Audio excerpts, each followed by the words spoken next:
नमस्कार मित्रांनो, आज आपण बोलणार आहोत महिला आयोग आणि त्याच्या अधिकाराबद्दल. महिला आयोगाबद्दल आपण विपुल दुशिंग यांच्या व्हिडिओमध्ये डिस्कस केलं होतं. पण या व्हिडिओमध्ये महिला आयोगाचे अधिकार आणि महिला आयोग खरंच कोणाला अटक करू शकते का, या व्हिडिओमध्ये आपण पाहणार आहोत. कारण अनेक लोकांच्या मनात एक मोठा प्रश्न असतो की महिला आयोग खरंच कोणाला जेलमध्ये टाकू शकते का, महिला आयोगाकडे किती अधिकार असतात, आणि जर महिला आयोगाकडून नोटीस मिळाली असेल तर पुढे काय होतं. आज आपण हे सगळे या व्हिडिओमध्ये सोप्या भाषेमध्ये समजून घेण्याचा प्रयत्न करूया. तर चला सुरू करूया. आजकाल सोशल मीडियावर किंवा न्यूजमध्ये आपण वारंवार पाहतो की एखाद्या प्रकरणात महिला आयोगाने लक्ष घातलं, महिला आयोगाने नोटीस पाठवली आहे किंवा चौकशी सुरू केली आहे. त्यामुळे अनेक लोक घाबरतात आणि त्यांना असं वाटतं की आता थेट अटक होणार. पण खरंच कायदा महिला आयोगाला असा अधिकार देतो का? कायदा याविषयी काय सांगतो?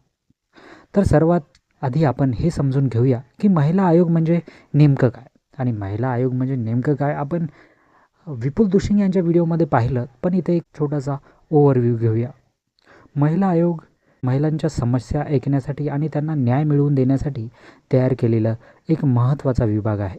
अनेक वेळा महिलांना घरगुती हिंसाचार, मानसिक त्रास, हुंडाबळी, धमक्या किंवा अन्याय सहन करावा लागतो.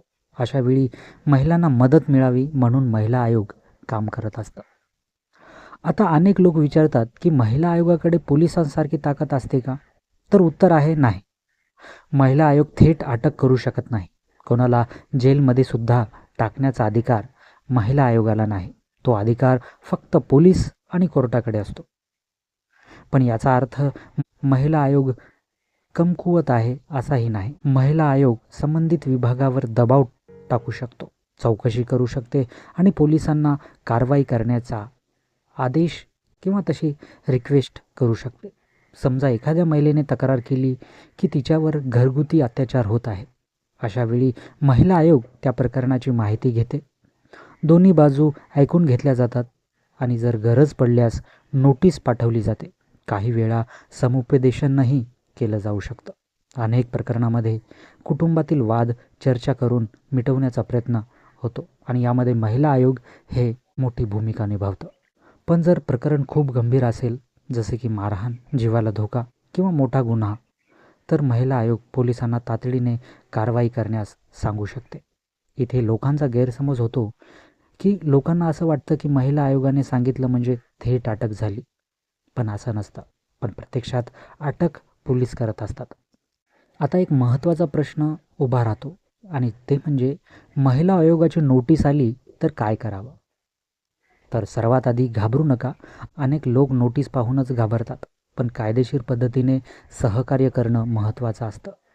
नोटीसमध्ये दिलेल्या तारखेला उपस्थित राहणं गरजेचं असतं. आपली बाजू शांतपणे आणि पुराव्यासह मांडणं हे योग्य ठरतं. आजकाल काही लोक सोशल मीडियावर अर्धवट माहिती देतात आणि लोकांमध्ये भीती निर्माण करतात. त्यामुळे योग्य माहिती असणं खूप गरजेचं आहे. कायद्याची माहिती नसल्यामुळे अनेक लोक चुकीचे निर्णय घेतात. म्हणूनच असे व्हिडिओ पाहणं आपणासाठी महत्त्वाचं ठरतं. काही प्रकरणामध्ये महिला आयोगामुळे महिलांना मोठी मदत मिळाली आहे. अनेक महिलांना न्याय मिळाला आहे. पोलिसांनी कारवाया केलेल्या आहेत आणि पोलिसांनी कारवाई केली नाही तर महिला आयोग त्या प्रकरणात लक्ष घालू शकते. त्यामुळे महिलांसाठी हा विभाग खूप महत्त्वाचा ठरतो. पण दुसरीकडे काही लोकांचं असंही म्हणणं असतं की काही वेळा खोट्या तक्रारीही महिला आयोगात दाखल होतात. त्यामुळे प्रत्येक प्रकरणात सत्य समजून घेणं गरजेचं असतं.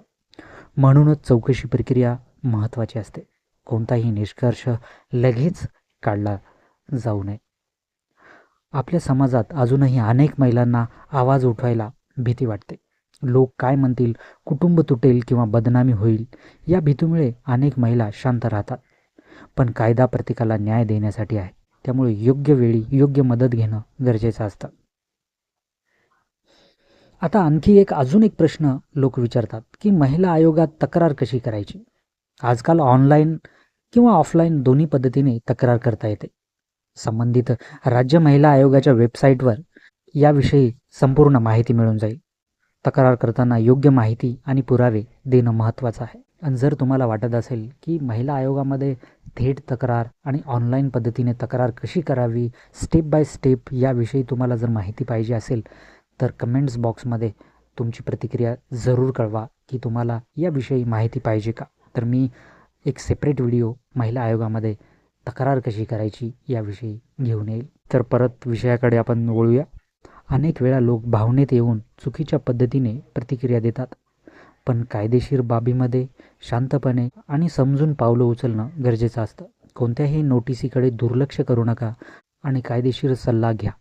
मित्रांनो, या व्हिडिओचा उद्देश कोणाची बाजू घेणं नाही, फक्त महिला आयोग आणि त्याविषयी माहिती सोप्या भाषेत तुमच्यापर्यंत पोहोचवणं, फक्त हाच उद्देश आहे. कारण आजच्या काळात सोशल मीडियावर खूप चुकीची माहिती फिरवली जाते.